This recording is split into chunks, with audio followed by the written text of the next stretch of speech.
Bonjour à tous, bonjour pour ce nouveau webinaire du CAREP, ce soir avec Salam Kawakibi, est consacré au dernier sondage de l'opinion publique arabe réalisé par le Centre arabe de recherche et d'études politiques de Doha.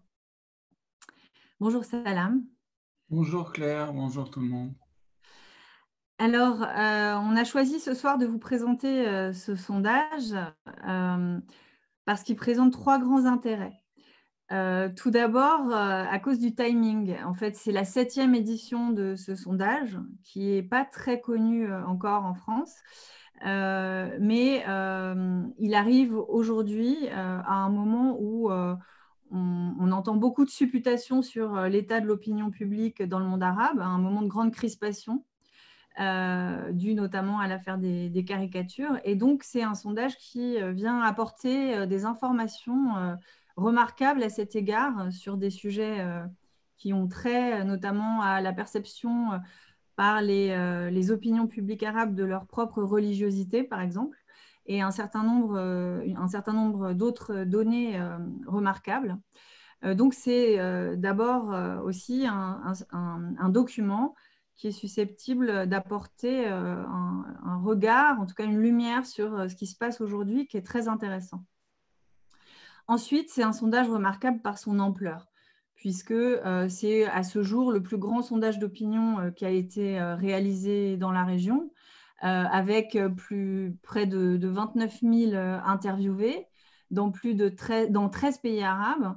Et c'est un travail qui a été réalisé avec plus de 900 chercheurs qui y ont participé. Donc, ça en fait la plus grande enquête d'opinion publique du monde arabe en termes d'échantillons, de la taille de l'échantillon, du nombre de pays couverts, du nombre de variables testées et au final du volume de données collectées. Alors, on reviendra tout à l'heure avec Salam sur la méthode qui a été utilisée, la méthodologie. Mais pour le dire brièvement dès le départ, c'est un sondage qui a été réalisé, qui est basé sur les résultats d'une série d'entretiens en face à face qui a été menée avec près de 29 000 interviewés, donc dans 13 pays qui sont l'Arabie saoudite, le Koweït, le Qatar, l'Irak, la Jordanie, la Palestine, le Liban, l'Égypte, le Soudan, la Tunisie, le Maroc, l'Algérie et la Mauritanie. Alors, les sujets qui sont abordés sont aussi particulièrement intéressants puisque c'est un sondage qui est publié, qui contient plusieurs sections. Une première série de questions et de données qui portent sur les conditions de vie des personnes, c'est-à-dire comment les citoyens dans le monde arabe évaluent leurs conditions de vie, leurs conditions économiques notamment. Ensuite, les perceptions, quelles sont leurs perceptions des institutions, des États, de leur gouvernement, donc leur confiance, en fait, on mesure le degré de confiance qu'ils ont dans leurs institutions, dans les institutions d'État. Enfin, leur perception de ce que c'est que la démocratie, leur compréhension de l'idée de démocratie, leur rapport à cette idée, à l'idée de participation politique dans leur pays, leur religiosité, en tout cas la perception de leur religiosité, de leur rapport aux religieux et par rapport aux relations entre le religieux et la sphère publique et politique notamment. Enfin, leurs opinions sur l'état des relations interarabes, des relations régionales, y compris aussi l'évaluation de la politique menée par les puissances étrangères dans la région. Et enfin, leur positionnement par rapport aux groupes extrémistes et terroristes. Donc, c'est tout un champ extrêmement large de représentation qui est abordé et qui est à ce titre remarquable et qui donne donc des informations étonnantes, souvent, à la fois sur les disparités, en tout cas de ressenti entre les régions, avec notamment, par exemple, on le verra, un sentiment de paupérisation très fort du Mashrek, au Mashrek, des populations du Mashrek. Au contraire, la grande confiance politique, en tout cas ce qui s'affiche comme une forme de confiance des citoyens dans leurs institutions dans le Golfe. mais aussi donc des points communs à toute la région, sur lesquels on reviendra, notamment la confiance dans les institutions militaires, y compris dans les pays où il y a eu des révolutions. Et au final, on accède également à des informations inattendues sur des sujets sur lesquels on a très peu d'informations. Par exemple, l'opinion des Égyptiens sur la Révolution et l'opinion des Algériens sur le rôle de la France dans la région. Donc, pour commencer, Salam, est-ce que tu peux nous en dire un peu plus sur la méthode qui a été utilisée, la méthode qui a été celle des chercheurs qui ont réalisé ce sondage? Rebonsoir, merci Claire pour cette présentation qui a presque mis la méthodologie devant notre public au clair.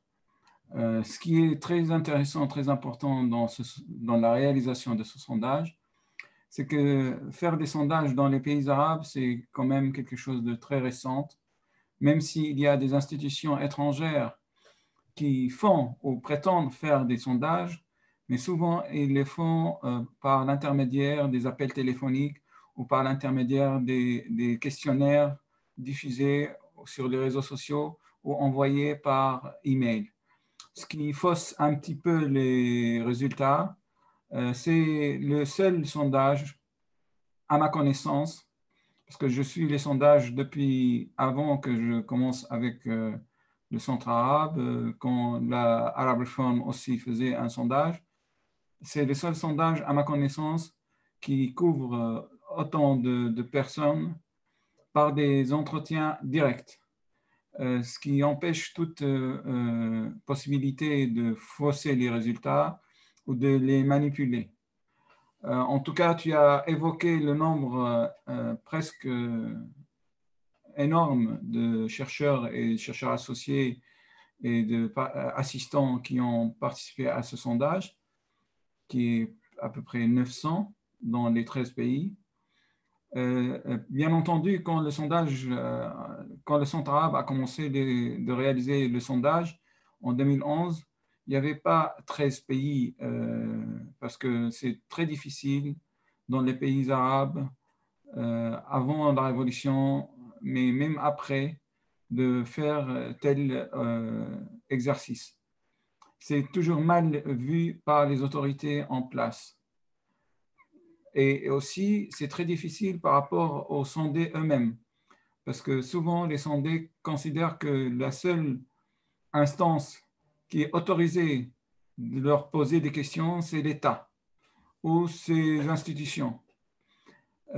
Poser une question délicate ou qui touche ou qui traite un sujet sensible, pour le public, le grand public, c'est quelque chose de très délicat et qui renvoie à l'autorité tout de suite.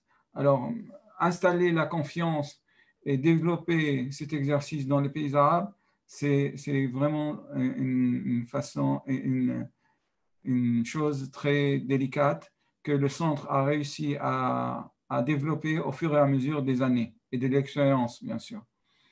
Bien entendu, le centre ne s'est pas contenté de sa méthodologie, mais aussi il a échangé avec les autres institutions, même étrangères, et notamment étrangères, qui réalisent des sondages, comme le baromètre de l'université de Stanford, le baromètre arabe de la démocratie. Aussi, l'équipe est dirigée par le directeur exécutif du Centre arabe, qui est Dr Masri, Mohamed Al-Masri, qui est lui-même spécialiste dans ses études supérieures des sondages, où il a étudié les méthodologies et la réalisation des sondages quand il a fait sa troisième cycle en Angleterre. Alors, et il est épaulé par un groupe restreint de chercheurs de haut niveau qui sont spécialisés dans ce domaine. Donc, pour l'instant, le sondage arabe réalisé par le Centre arabe, il peut avoir des marges de faute, mais qui est très minime par rapport 2 à 3%, il est. à 3%. Voilà, c'est vraiment très minime par rapport aux autres sondages qui sont réalisés par les Internet ou les appels téléphoniques. Pour ceux qui veulent plus d'informations sur toutes ces questions méthodologiques, on peut renvoyer les gens, on peut vous renvoyer à la publication, on va le traduire en français bientôt, et à la publication du sondage en arabe et en anglais sur les sites du Centre arabe. Et Salam, tout à l'heure, tu parlais de la difficulté à mener des sondages dans le monde arabe. Et est-ce que, notamment, c'est une des raisons pour laquelle le sondage n'a pas été mené aux Émirats, par exemple? Bien sûr, c'était presque impossible de le mener aux Émirats. Et vous allez me demander comment alors l'Arabie Saoudite. Mais l'Arabie Saoudite, parce que c'est un pays assez grand, où il y a une possibilité de s'entretenir avec les gens à l'écart de l'observation des autorités ou à l'écart de la peur, tant que possible, je peux dire tant que possible. Par contre, dans des pays comme la Syrie, c'était presque impossible, c'était impossible de le réaliser. Et dans d'autres pays aussi, il y avait beaucoup de difficultés de le réaliser. Aux Émirats, c'était impossible. Au Qatar, c'est la première ou la deuxième année que le sondage inclut le Qatar. Et je considère, malgré que le centre se trouve au Qatar, je considère que c'est un progrès à souligner pour ne pas toujours rester dans le négatif. Le Qatar a accepté d'être inclus dans le sondage et les résultats qu'on va évoquer tout à l'heure n'ont pas du tout mis le Qatar comme étant le pays le plus exemplaire. C'est un sondage très positif, très neutre. Tous les pays ont pris leur positionnement qu'ils le méritaient d'après les résultats de ces sondages. Après, les interprétations de chacun et de chacune peuvent se développer dans le sens qu'ils voudront. Mais ce n'est pas un sondage qui cherche à mettre en avant tel ou tel pays ou à mettre en arrière tel ou tel pays. Et ce qui est important aussi, parce qu'on ne va pas tout pouvoir évoquer, c'est un sondage énorme. Ce qui est important, c'est que le sondage, au fur et à mesure des chapitres, il remet en comparaison les résultats des dernières 11 années, c'est-à-dire avec les tableaux que le sondage publie. Il publie aussi des tableaux pour l'évaluation de l'évolution de la situation de chaque catégorie des questionnements entre 2011 et 2019. C'est très intéressant d'ailleurs parce qu'on se rend compte, par exemple, juste pour donner un exemple, une idée de ce type d'évolution qu'on peut remarquer, par exemple, dans le rapport à l'appréciation des révolutions, on se rend compte qu'entre 2011 et 2019, la façon dont les gens perçoivent la positivité ou la négativité des mouvements révolutionnaires et enfin, du printemps arabe a beaucoup changé. Tout à fait, tout à fait. Et aussi, il y a une autre particularité, que le sondage, euh, bien qu'il couvre 13 pays, mais quand même, ils ont choisi de repartir le monde arabe en 4 zones géographiques. Le Maghreb, la Mauritanie, l'Algérie et le Maroc et la Tunisie. Le Vallée du Nil, Soudan et Égypte. Le Levant, le Mashrek, notamment Palestine, Liban, Jordanie, Irak, et le Golfe, l'Arabie Saoudite, Koweït, Qatar. Alors aussi, il y a des tableaux par rapport à cette partition de zones géographiques. Ça aussi, ça prend beaucoup de travail, mais ça aide beaucoup les chercheurs à avoir des références le plus possible pointueuses. Je ne vais pas tout évoquer, mais quand même, je vais souligner les chapitres les plus importants. La situation générale des citoyens, comme eux, ils l'aperçoivent. D'abord, on commence par la situation économique. Il y a un chiffre très important qui montre la situation économique dans le monde arabe, dans l'ensemble des pays arabes. Mais bien entendu, on va voir que le Golfe, la situation économique est la meilleure, est suivi par le Maghreb, suivi par le vallée du Nil, et à la fin, c'est le Mashrek, d'après les réponses des sondés. 27% de l'opinion publique arabe considèrent que leurs revenus suffisent à peine ou suffisent, point, à leurs besoins. 43% considèrent qu'ils peuvent des fois faire des économies. Et 26% considèrent qu'ils sont dans la pauvreté. Et on apprend d'ailleurs dans cette même catégorie que 51% en gros, ce qu'on comprend, c'est que 51% des Arabes vivent à crédit. Ils sont obligés d'emprunter. 51% des sondés quasiment empruntent pour leur vie quotidienne, empruntent pour vivre. Tout à fait. Que ce soit à leur famille, aux banques, etc. Avant de continuer, je vais vous mettre les diapos, comme ça, les choses vont être plus claires. J'espère qu'on voit ça. Bon, voilà. Oui, c'est bien. Ça prend du temps, mais je ne sais pas pourquoi.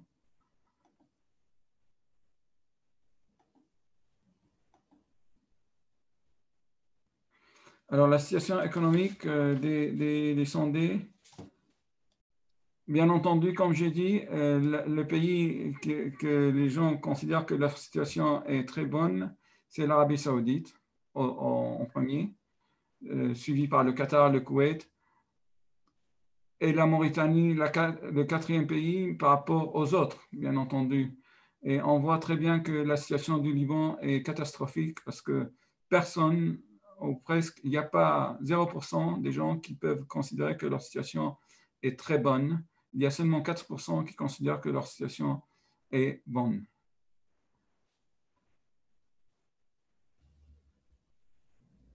« 48% des sondés répondent à leur situation politique maintenant.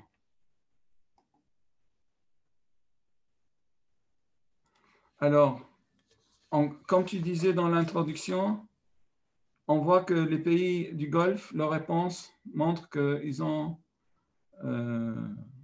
ils considèrent que la situation politique dans leur pays est bonne ou très bonne, comme l'Arabie Saoudite, le Qatar, le Koweït. Et là, peut-être on peut revenir dans le débat, mais je dis d'emblée que c'est aussi dû à la situation politique dans chacun des pays et à la nature de la gouvernance dans chacun des pays et relations tribales et aussi peut-être un manque de liberté totale de répondre directement aux questions ou d'évoquer des problèmes quelconques. Mais quand on sait que les citoyens de ces pays sont, même sans faire de sondage, quand on observe leurs relations avec leur gouverneur comme une relation liée beaucoup au système social qui est basé sur le tribalisme, on peut comprendre plus ou moins ces chiffres importants. Mais aussi, ce qui nous intéresse encore, on peut remarquer que le Liban, les gens satisfaits, ils sont presque 0%, et ce qui explique les événements récents dans ce pays. Il y a aussi une section il n'y a pas peut-être de tableau pour l'évoquer, mais qui parle des priorités du citoyen. 57%, ils ont parlé de priorités économiques. 16% de l'action politique de leur gouvernement. 10% la sécurité et la stabilité politique. Et un chiffre qui va un petit peu surprendre, ou peut-être pas, je ne sais pas, 22% des citoyens de la région arabe désir d'immigrer.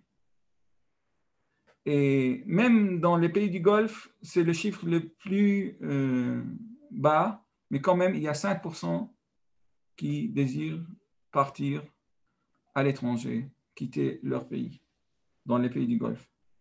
Il y a aussi un chiffre qui m'a interpellée parce que je trouve que il n'est pas évident d'emblée. On se rend compte aussi qu'il y a beaucoup de Marocains qui ont une évaluation très négative de leur système politique et de leur gouvernement. Au Maghreb, je crois que c'est les Marocains les plus mécontents de leur...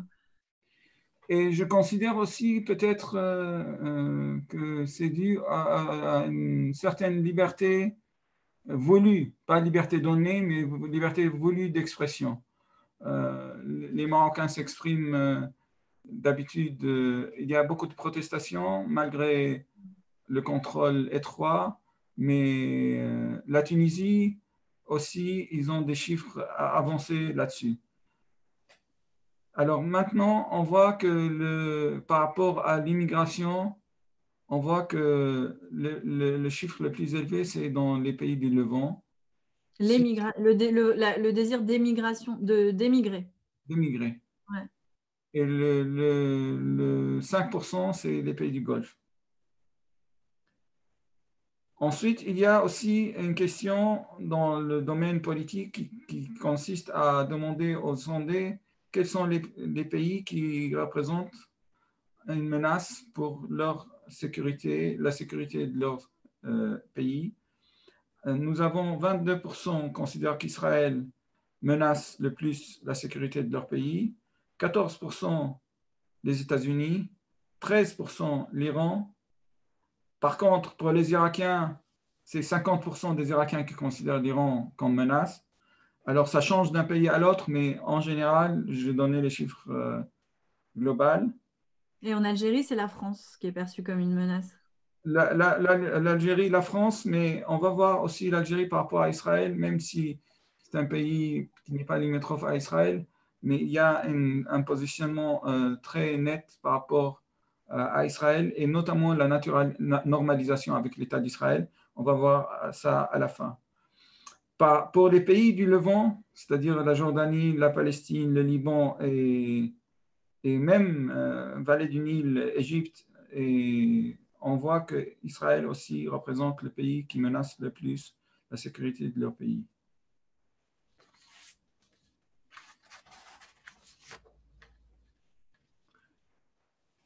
Après le danger extérieur, les gens classifient les dangers, les différentes menaces à leur sécurité et leur stabilité. Alors, on trouve le terrorisme, on trouve aussi les menaces extérieures et les ingérences extérieures, la crime organisé, le gap entre les riches et les pauvres, et les questions de l'eau, et bien sûr la drogue. Ces 4 ou 5 différents titres s'éparpillent entre les zones géographiques. Par exemple, pour le Maghreb, c'est plutôt le terrorisme et la drogue. Pour le Vallée du Nil, c'est plutôt la question environnementale et la question de l'eau. On voit très bien maintenant ce qui se passe entre l'Égypte et l'Éthiopie concernant le barrage sur le Nil. Pour les pays du Golfe, le danger le plus important, c'est à côté de l'Iran, c'est la sécurité digitale et la drogue.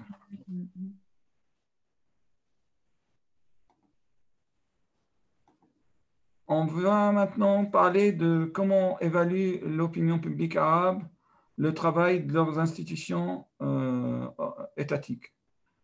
Et on va, comme tu disais au début, on va être étonné de voir que l'institution officielle qui a le plus, dans laquelle ils ont le plus confiance, c'est l'armée et la police. Ça concerne tous les pays arabes. L'ensemble des pays arabes, oui, bien entendu, ça diffère d'un pays à l'autre, mais en moyenne, c'est comme ça, comme on voit dans le tableau. D'abord l'armée, ensuite la police, après les cours religieux ou la justice religieuse, après la justice civile, après les ministères, ensuite le Parlement, médias locaux et les conseils locaux et les sociétés privées. Alors, je me suis posé la question, ou peut-être tu veux me la poser à la fin, concernant quelle est mon explication par rapport à au positionnement de l'armée. Bah, Tu veux c'est-à-dire que c'est je l'ai... ce paradoxe qui fait qu'on voit clairement dans le sondage que, par exemple, dans le cas de l'Égypte, les gens ont une opinion plutôt positive aujourd'hui du mouvement révolutionnaire. Alors ça, c'est aussi quelque chose qui n'est pas évident, hein, parce qu'en plus, on a aucune information sur l'état de l'opinion publique égyptienne.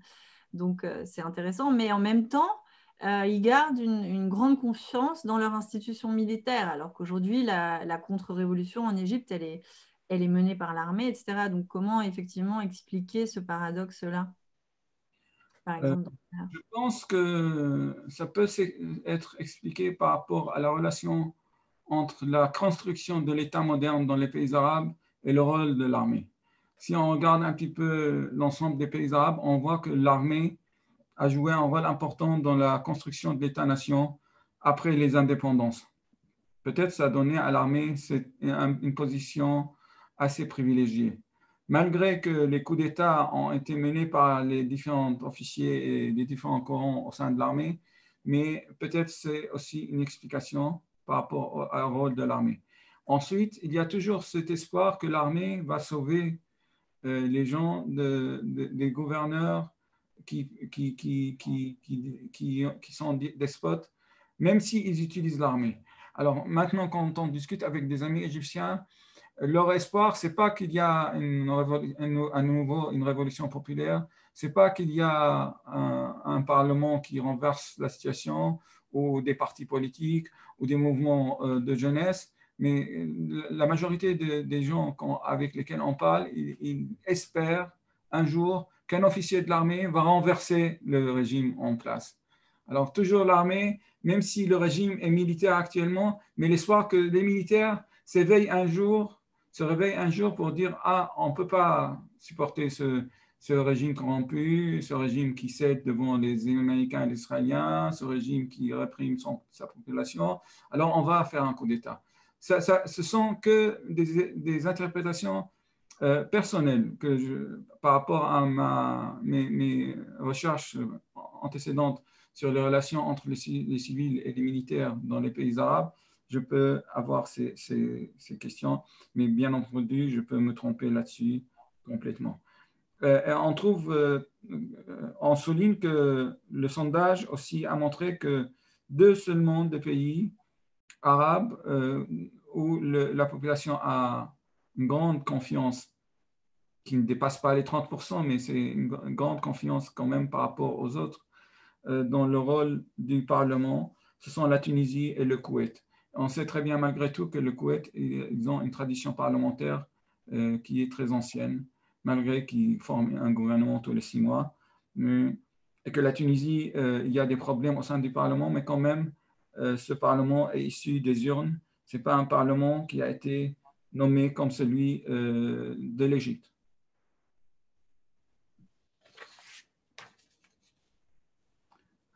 Alors, il y a aussi des résultats concernant la corruption, comment la population regarde la situation de la corruption. Alors, la corruption n'est pas seulement attribuée au secteur public. On voit très bien que aussi 29% considèrent que le secteur privé est responsable de la corruption.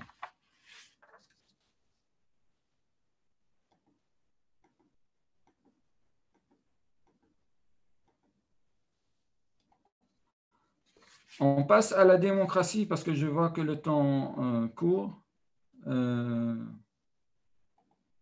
Ce qui résulte de ce sondage que je trouve très important, c'est que 89% des sondés arrivent à donner une définition tout à fait tangible de la démocratie. C'est énorme. Je pense que même si on pose la même question en Europe, on va avoir un pourcentage équivalent au moindre.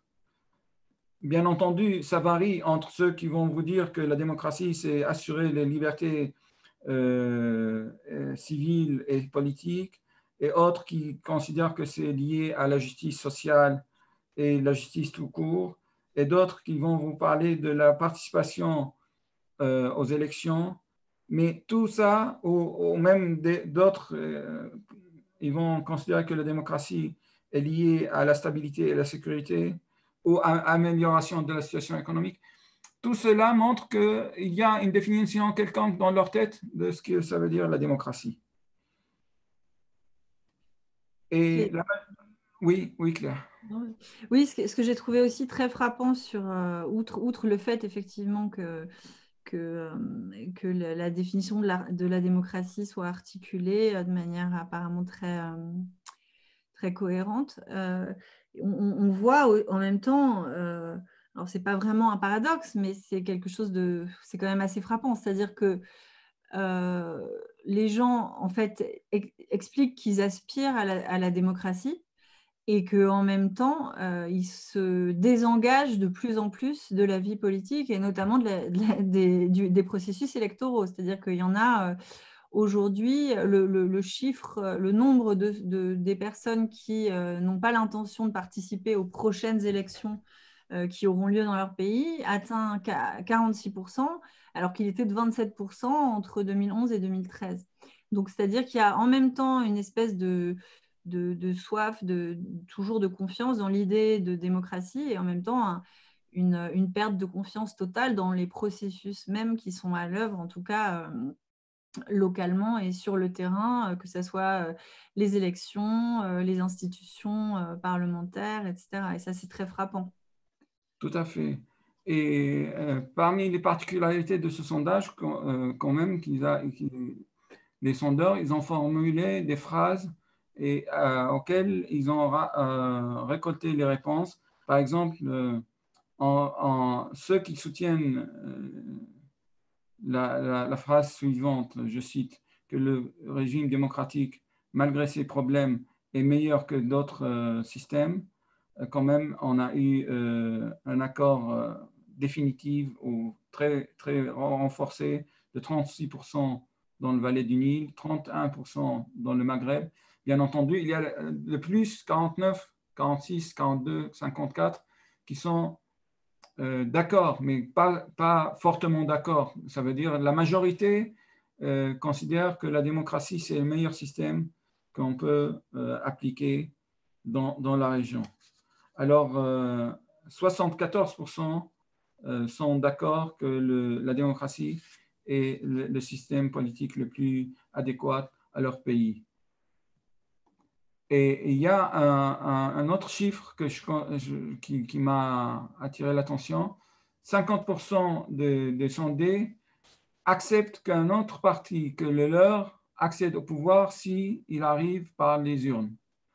Et c'est aussi une leçon sur l'acceptation des règles démocratiques.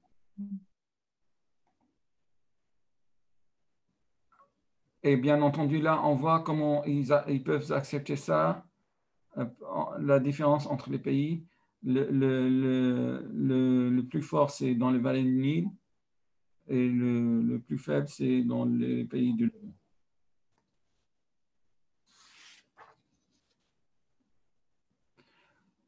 On va maintenant vers les révolutions arabes et l'évaluation des révolutions arabes.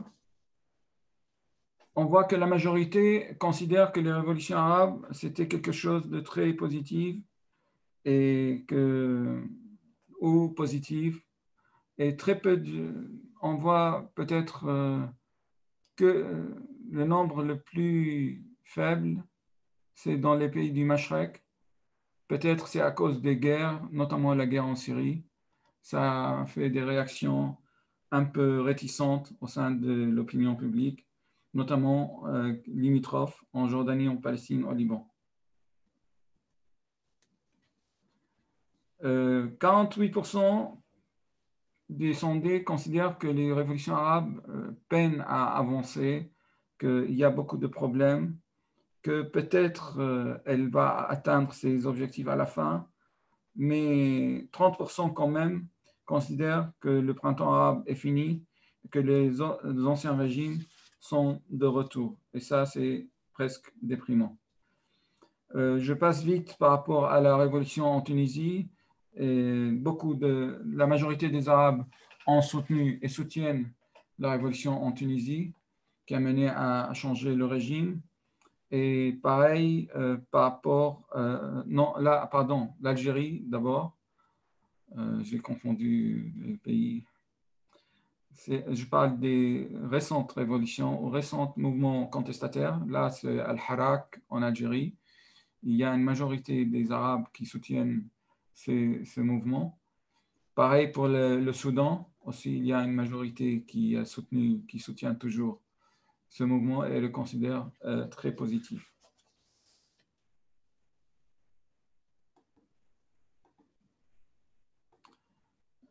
Là, Et quand tu dis une majorité, ce qui est intéressant, c'est que c'est une majorité de gens qui considèrent positivement les révolutions qui ont lieu dans d'autres pays. Dans d'autres pays. Pas dans le leur, c'est-à-dire c'est pas uniquement un soutien algérien à la révolution en Algérie, c'est un soutien régional à la révolution, enfin aux mouvements sociaux au Soudan, au Liban, en Algérie, en Irak, etc. Et par rapport aux sources d'information, on va être un petit peu étonné, ou peut-être pas, sur l'importance que les gens donnent aux sources d'information. Ce n'est pas ce tableau, le tableau, j'ai oublié de le mettre, mais c'est un tableau qui montre que la source principale, c'est la télévision, suivie par Internet, suivie par radio, suivie par la presse. Mais bien entendu, quand on parle d'Internet, on parle aussi d'accès à la presse, au site des différents journaux. Mais la presse en papier arrive à la fin dans le sondage. Et là, il y a aussi une information hyper étonnante pour moi, en tout cas, c'est que la langue d'utilisation d'Internet, en tout cas les langues utilisées pour faire des recherches, la première, c'est l'arabe et la seconde, c'est le français. Oui, parce que notamment dans les pays d'Afrique du Nord, où il y a un accès à Internet assez développé.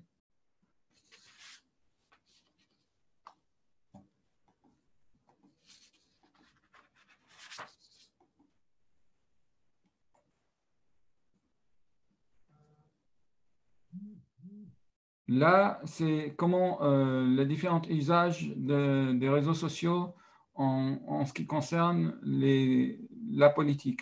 On voit que l'Irak arrive en tête l'usage des réseaux sociaux. Et le dernier pays, c'est l'Arabie Saoudite. Je vais passer vite parce que je pense que j'ai dépassé mon temps.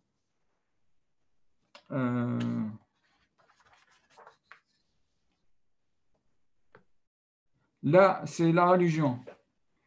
Alors, la religion, et ça va étonner plusieurs de nos internautes, les gens se considèrent croyants, conservateurs, peut-être avec un pourcentage important. Mais ceux qui considèrent qu'ils sont très religieux, ils sont vraiment pas la majorité. Ils sont moins. En fait, la majorité se considère religieux dans une certaine mesure. Dans une certaine mesure, voilà, pas plus, pas moins. Mais en liaison avec la politique, déjà, leur définition de la religion, c'est basé sur les valeurs et les éthiques, plus que autre chose, plus que les pratiques. Ensuite, on a une majorité des gens qui refusent de dire que ceux qui ne sont pas religieux sont des gens pas bien. Ils ne critiquent pas les gens qui ne sont pas comme eux, la majorité. Et aussi, la majorité refuse complètement de considérer ceux et celles qui appartiennent à d'autres religions comme étant des apostats, ou ceux ou celles qui ont des points de vue différents de leurs concernant l'interprétation de la religion. Ça, c'est très, très important de le souligner.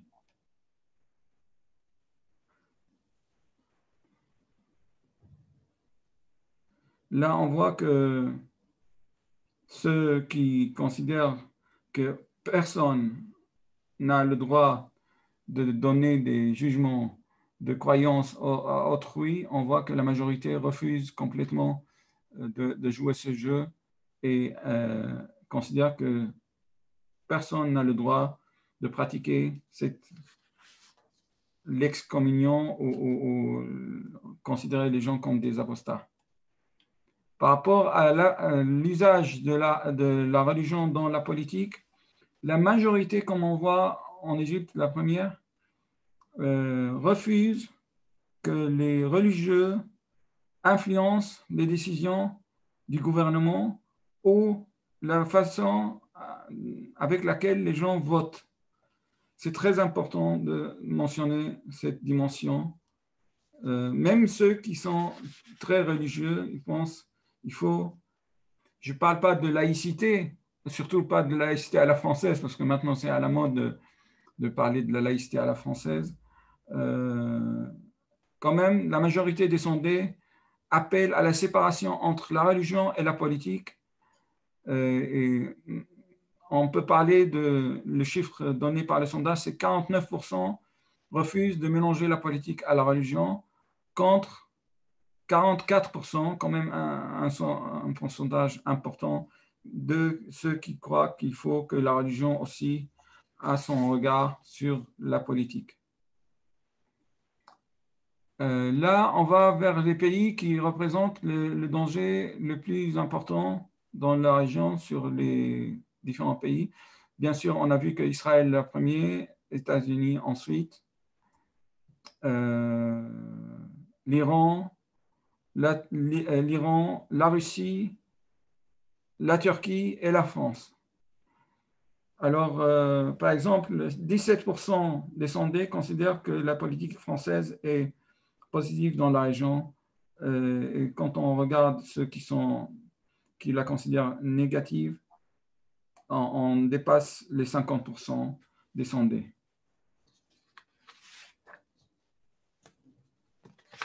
J'arrive rapidement à la question palestinienne.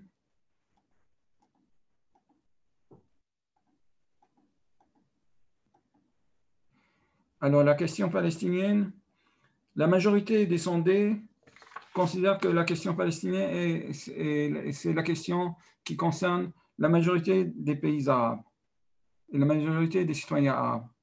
Alors, on voit très bien comment les résultats sont donnés. L'Algérie en tête.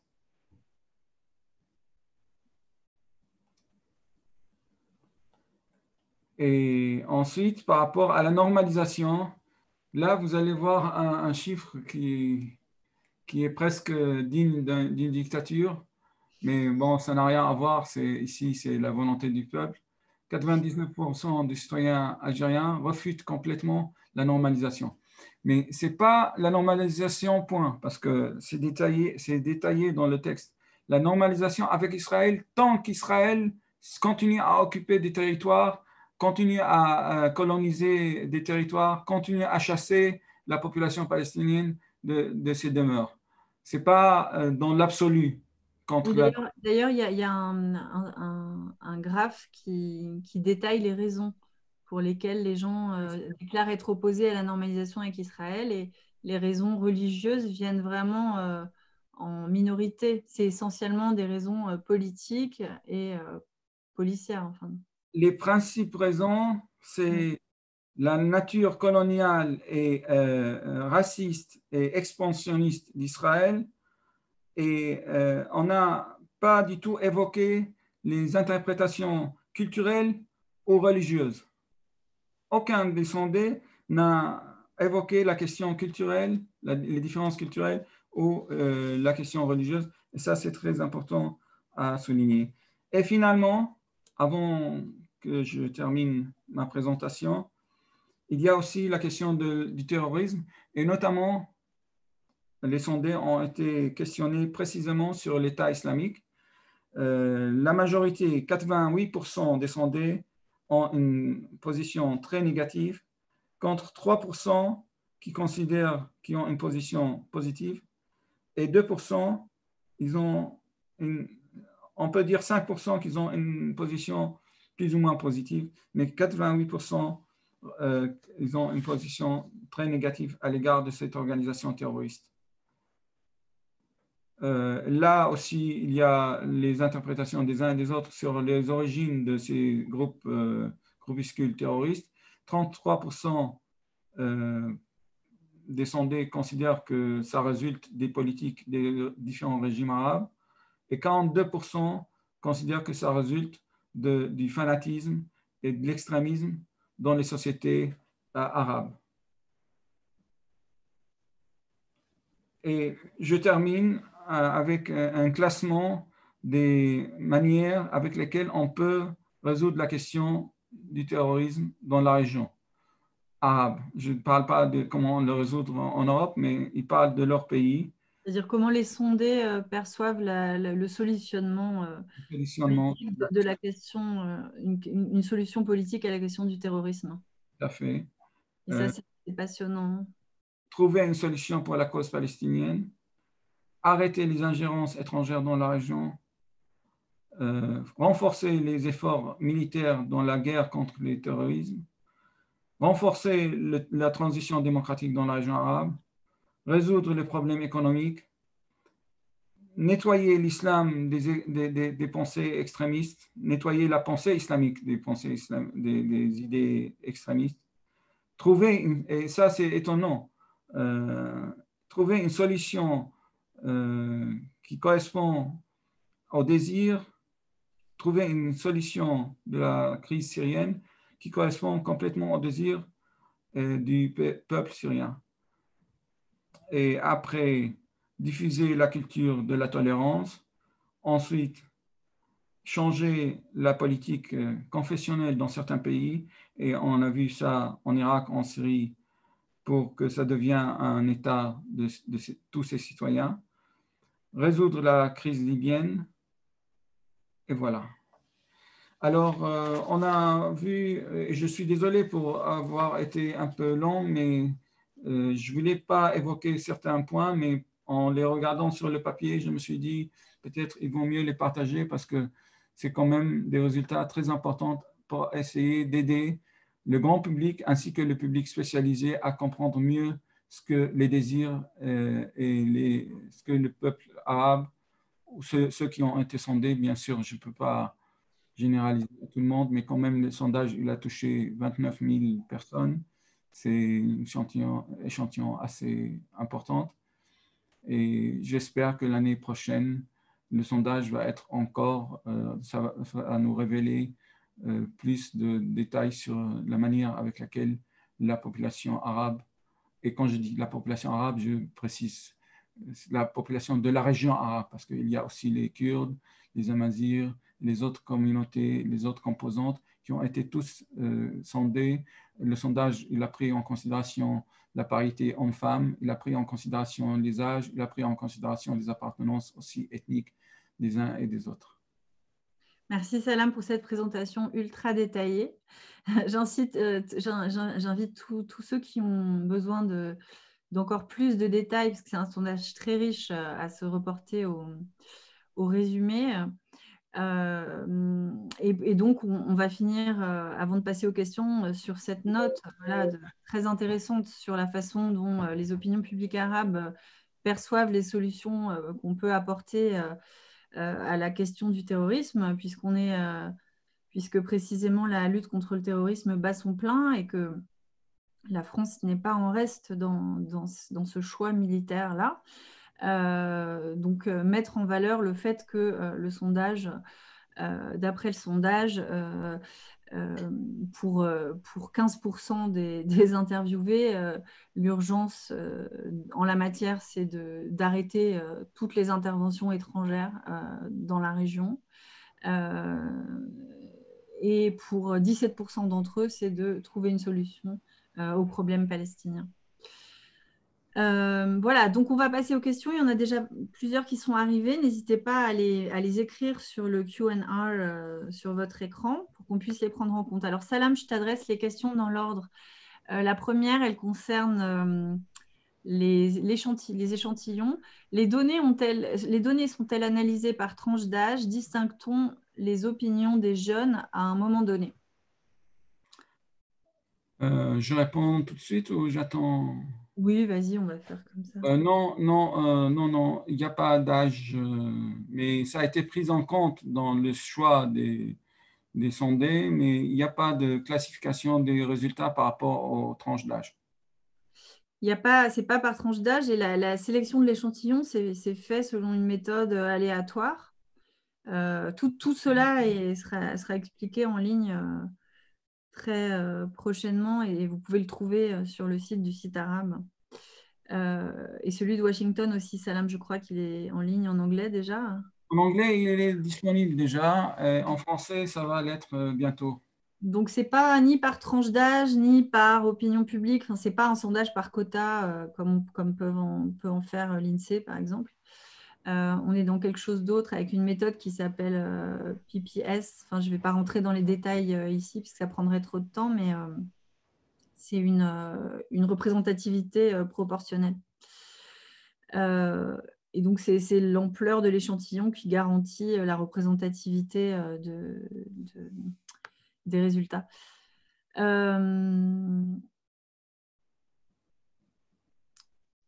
Donc, la deuxième question, alors, pourquoi la Syrie n'est-elle pas dans les pays sondés? Est-ce pour des raisons politiques ou parce que techniquement, il est difficile de sonder la population syrienne actuellement? J'ai souligné que c'est impossible de poser des questions en entretien direct avec les Syriens. Déjà, en Syrie, faire un sondage avant 2011, avant la révolte, avant la transformation de la révolte en tuerie, c'était impossible de poser une question journalistique dans la rue pour que des chercheurs aillent dans les familles et poser des questions pour remplir des questionnaires concernant la liberté d'expression, la démocratie et les pratiques politiques. Alors, la Syrie, comme la majorité de la Syrie maintenant est dans la main d'un pouvoir qui est relativement peu amical avec la démocratie, et pour ne pas dire pire, c'est impossible de réaliser un sondage. Pensez-vous qu'il soit possible de sonder l'opinion dans certains pays sur leurs dirigeants de manière nominative, par exemple au Liban ou en Tunisie du moins?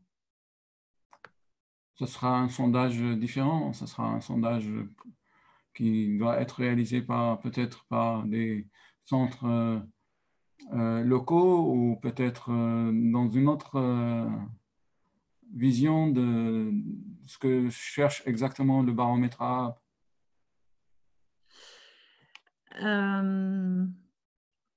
Selon les résultats du sondage, notamment, la tendance qui prône les solutions politiques au conflit ne prouve-t-elle pas que les peuples ont une longueur d'avance sur les gouvernants?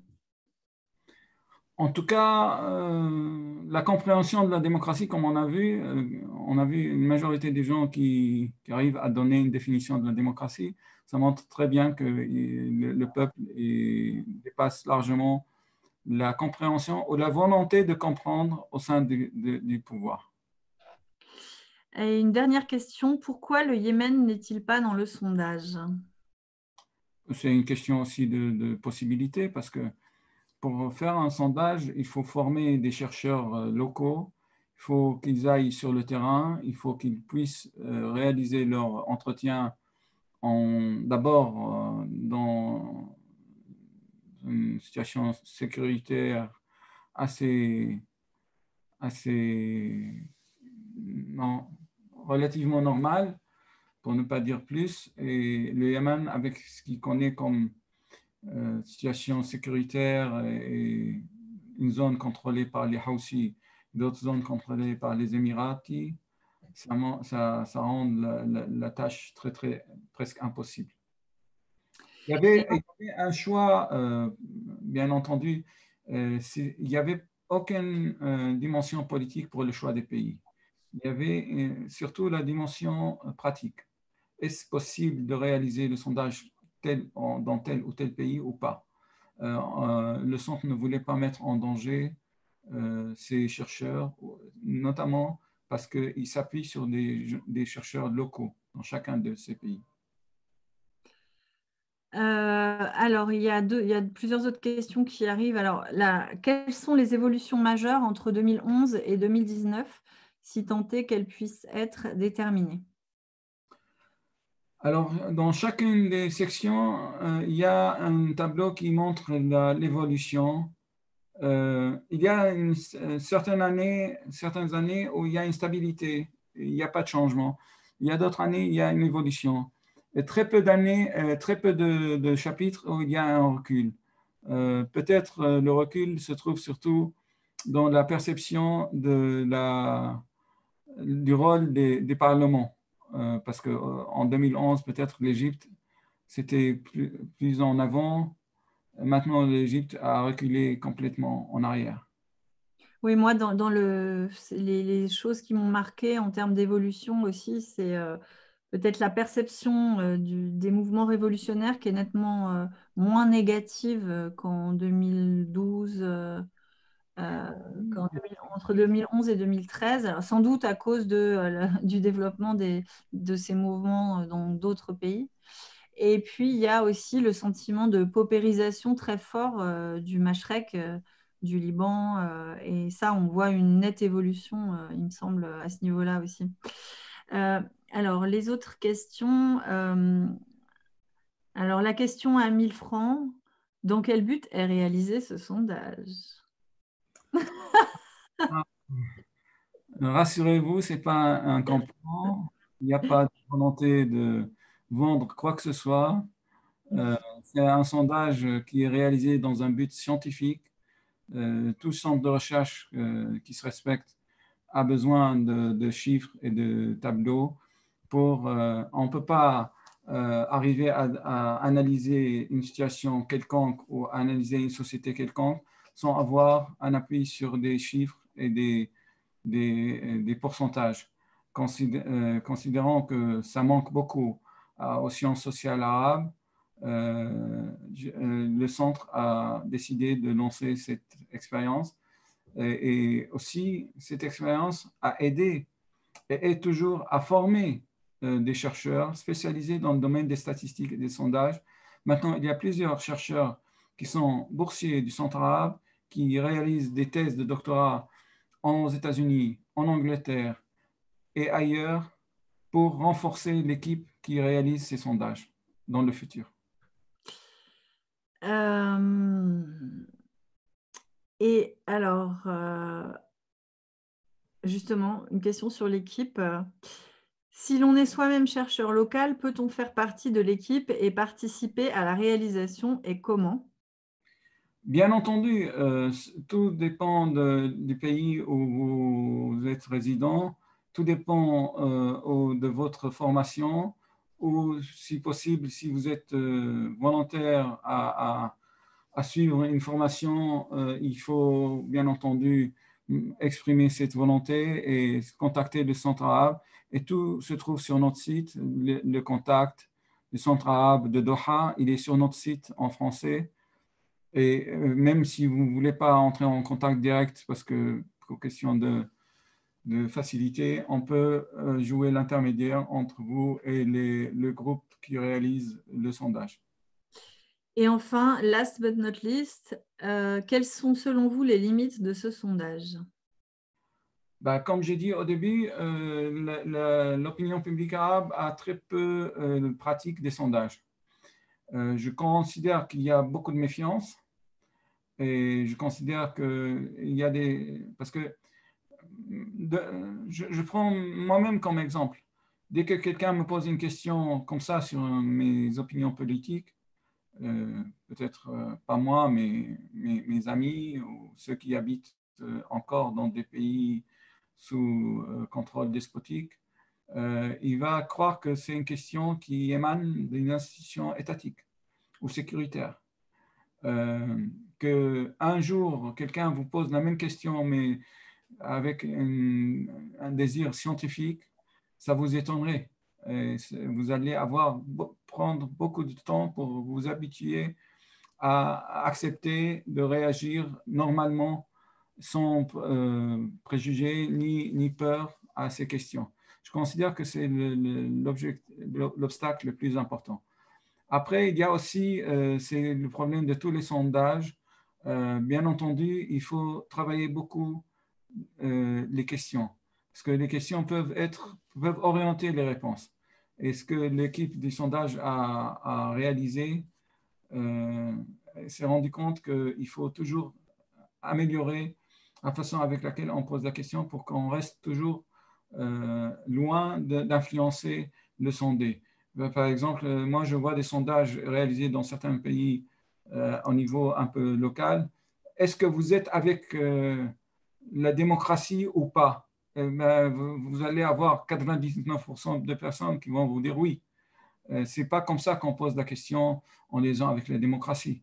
Il faut retravailler la question, il faut la poser autrement. Il faut, comme ce sondage le fait, vous allez voir en détail comment tout sera traduit, mettre des phrases entières en liaison avec les pratiques démocratiques et voir comment les gens vont réagir. Il faut tout un travail et pour cela, je disais en préambule que cela a pris beaucoup d'efforts pour arriver à ces résultats.